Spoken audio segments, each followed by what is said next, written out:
लेकिन मम्मी, भाभी ऐसा कैसा कर सकती हैं आप लोगों के साथ? और मम्मी, क्या हो रहा है? पायल ने मायके में अपनी मम्मी से उनका हालचाल लेते हुए पूछा। ठीक हूँ बेटा, कल्याणी ने धीरे से कहा।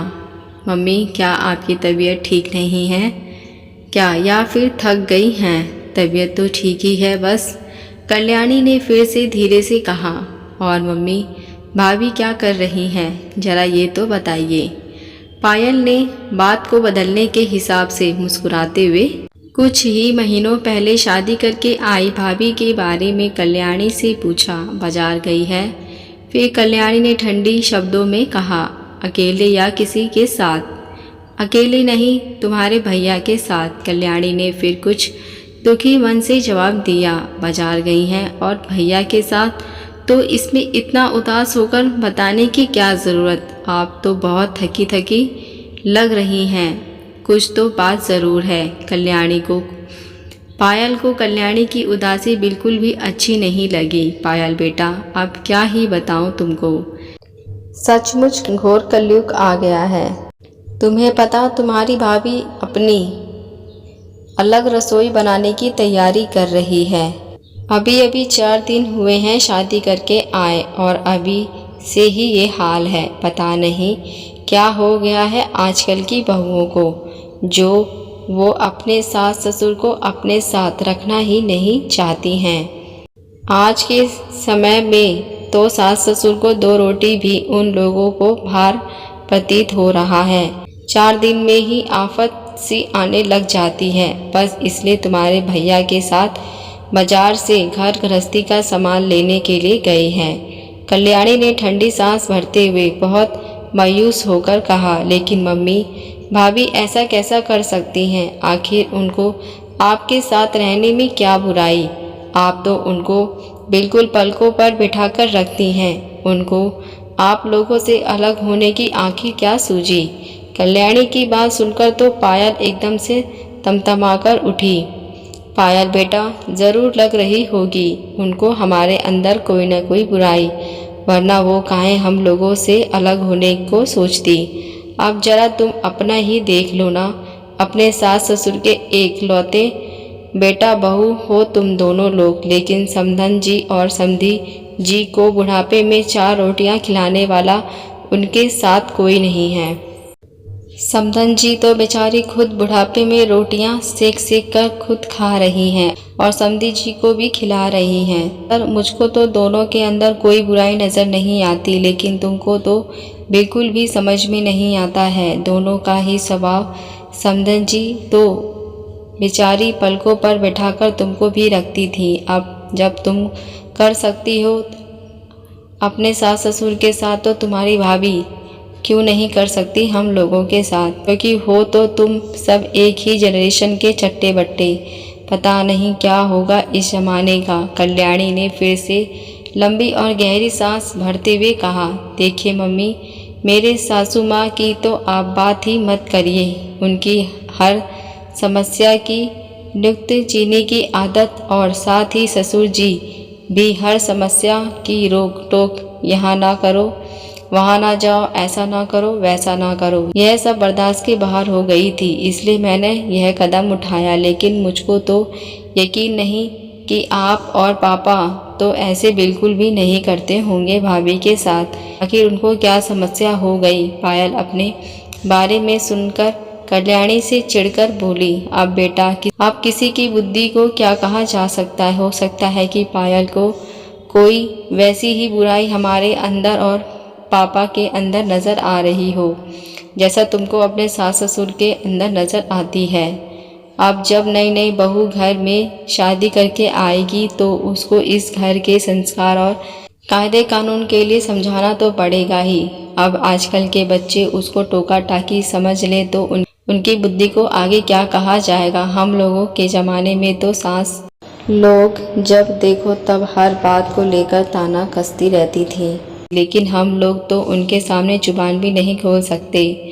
बहू बहुत हुआ तो कोने में जाकर चुपचाप आंसू पोंछ लिए। अगर रोते हुए देख लिया तो तब तो और भी ज़्यादा आफत। लेकिन आजकल की सासें अगर ज़रा सा टोक भर बीते बहुओं को तो बहुएं तुरंत तुनक कर उनसे अलग होने का फैसला ले लेती हैं और साथ ही साथ उनके जिगर के टुकड़े बेटे को भी मजबूर कर देती हैं अगर अलग रहने के लिए। अब तुम ही देख लो अपने आप को, अरविंद जी को तुमने साम दाम दंड भेद सब तरह से मजबूर करके अलग रहने के लिए मजबूर कर ही दिया, जबकि वो बेचारे कितने सीधे और सरल स्वभाव के हैं। अपने माँ बाप के इकलौते बेटे, मेरे लिए तो अपने दिल का गुबार निकालने के लिए कम से कम तुम तो हो, लेकिन समदन जी अपने दिल का दर्द किससे बांटे, उनको तो भगवान ने बेटी भी नहीं दी है।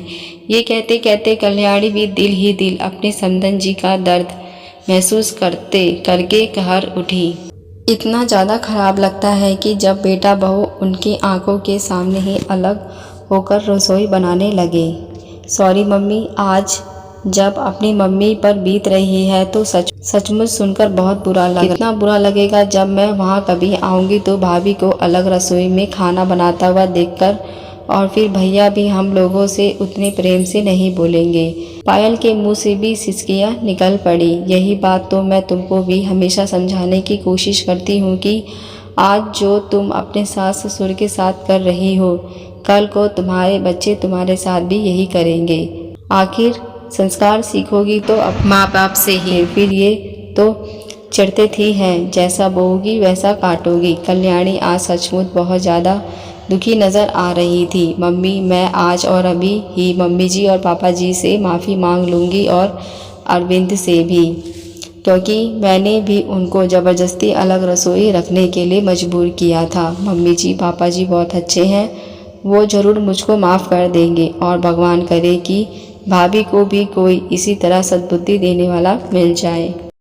आप चिंता ना करिए, मैं जल्दी ही वहाँ आऊँगी और भाभी को समझाऊँगी कि मम्मी सचमुच बहुत अच्छी है, प्लीज़ उनको बुढ़ापे में रोटी सेकने के लिए मजबूर मत कीजिए। अब तो पायल जैसे रोने को आ रही थी, क्योंकि उसको आज सचमुच बहुत बुरा लग रहा था कि जो उसने अपने सास ससुर के साथ किया, आज उसकी भाभी भी वही दोहरा रही है और वो भी कुछ नहीं कर पा रही है।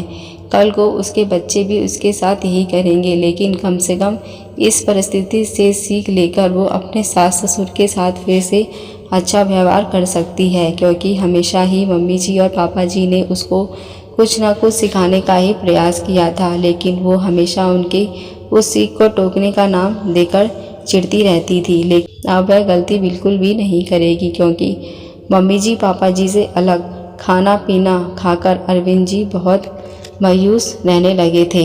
भगवान करे ऐसा ही हो, तुम्हारी भाभी को सद्बुद्धि देने वाला कोई मिल जाए। और हाँ, तुम्हारे सास ससुर तो सचमुच बहुत दिल वाले हैं, क्योंकि इन्होंने आज तक तुम्हारे किसी भी गलती का उल्लंघन हम लोगों को नहीं दिया, वरना कोई और होता तो हम लोगों को तुम्हारी गलतियों को सुनने में कोई भी कोर कसर बाकी नहीं रखता, क्योंकि इन्होंने कभी भी जुबान नहीं खोली। इतना कहकर कल्याणी ने बहुत दुखी मन से फ़ोन रख दिया और इधर पायल अपने सास ससुर और पति से माफ़ी मांगने के लिए चल पड़ी। मम्मी जी पापा जी, आप लोग मुझको माफ़ कर दीजिए, मैंने सचमुच बहुत बड़ी गलती की जो आप लोगों को आपके बेटे से अलग कर दिया, लेकिन अब मैं वह गलती ज़रूर सुधारूंगी जो मैंने किया। आज वही मेरे मम्मी पापा के साथ हो रहा है, लेकिन आज शायद उसी बहाने मेरी आंखें भगवान ने खोल दी। आज से मैं पुरानी रसोई में सबका खाना बनाऊंगी और मुझे से कोई भूल हो जाए तो बेझिझक मुझको समझा दीजिएगा, मैं बिल्कुल भी बुरा नहीं मानूंगी। पायल अनीता के गले लगकर एकदम से भपक पड़ी। कोई खास बात हो गई क्या पायल बेटा, जो इतना परेशान लग रही हो? किसी ने तुमसे कुछ कहा? ससुर जी ने अपना चश्मा ठीक करते हुए कहा। हाँ पापा जी, आज सचमुच मेरी आंखों का पर्दा हमेशा के लिए हट गया। मैं अपनी नादानी में सचमुच बहुत बड़ी गलती कर रही थी। एक एक करके पायल ने सारी बातें अनीता को बता दी और एकदम से सिसक उठी। कोई बात नहीं बेटा, अगर सुबह का भूला शाम को घर आ जाए तो उसको भूला नहीं कहते। और हाँ, तुम चिंता ना करो, तुम्हारी भाभी को मैं समझाऊंगी, देखना वो मेरा कहा ज़रूर मानेगी। अनीता ने पायल के सिर पर हाथ फेरते हुए कहा। सचमुच मम्मी जी आप समझाएंगी भाभी को? पायल तो यह सुनकर बहुत ज़्यादा खुश हो गई।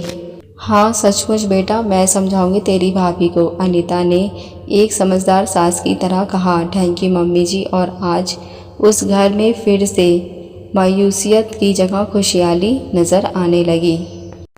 अगर आपको ये कहानी पसंद आई हो तो मेरे चैनल को सब्सक्राइब, लाइक, शेयर ज़रूर करें। अब मिलते नई कहानी के साथ। देखने और सुनने के लिए धन्यवाद।